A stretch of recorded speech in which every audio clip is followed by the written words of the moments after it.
quelles sont les difficultés, les défis particuliers auxquels vous avez dû répondre maintenant? Oui, alors avant de vous parler réellement de l'association, il faut parler aussi de la position du Maroc. Le Maroc a eu une position formidable, initiée par Sa Majesté, de décider le confinement, de prévoir en termes de prévention tout ce qui pourrait arriver à la population, avec des hôpitaux montés très rapidement, des hôpitaux militaires souvent, qui pourraient faire face, ou qui auraient pu faire face en tous les cas à la première vague de l'épidémie. Je vais d'abord vous parler de ce que nous avons fait sur Casablanca, parce que vous êtes venu visiter l'association, vous avez vu ce service de lutte contre la mortalité infantile, où toutes les mamans, donc à petits bébés hypotrophes, viennent 3 fois par semaine. Alors, la problématique de ce service, c'est que le médecin donc, voit le bébé après une pesée, le médecin voit le bébé et donne un régime alimentaire plus un régime médical si besoin est. Et donc, ce service, de la même manière que l'heure joyeuse en totalité, a été fermé. Donc, notre première action a été de retrouver, et heureusement, nous faisons bien les choses, de retrouver les possibilités de rejoindre ces mamans, donc ces familles qui sont porteurs de bébés hypotrophes et malades souvent, et de les informer que dès que nous aurions les autorisations, puisque nous étions fermés et que c'était une fermeture décidée par l'État, elles pourront venir prendre leur régime pour leur bébé sur 3 ou 4 semaines. Nous ne pouvions pas laisser une maman sans aide pendant une semaine.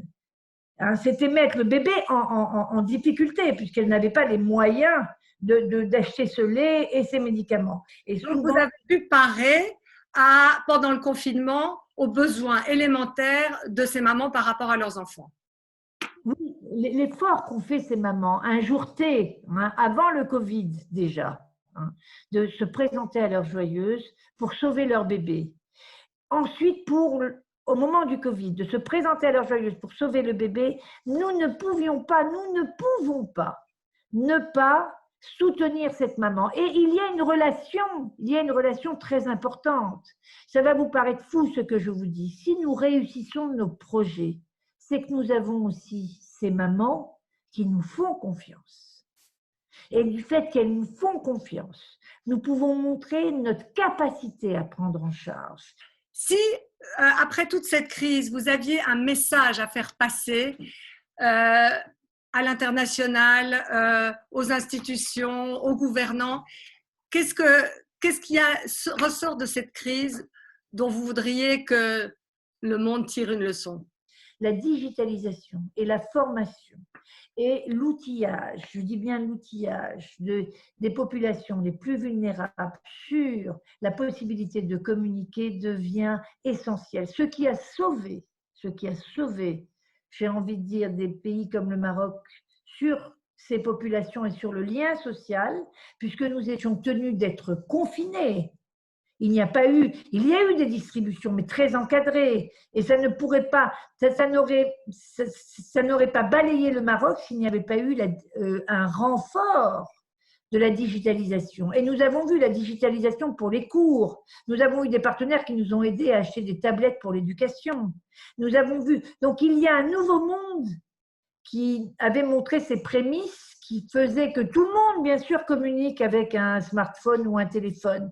Mais quand il s'agit de passer la vie, parce qu'il s'agit de la vie, quand on vous envoie de l'argent par un téléphone, il s'agit de la survie et de la vie. J'ai envie de dire, le Covid-19, paradoxalement, ne nous a pas séparés, mais nous a tous rapprochés, entre pays, entre régions, dans un même pays.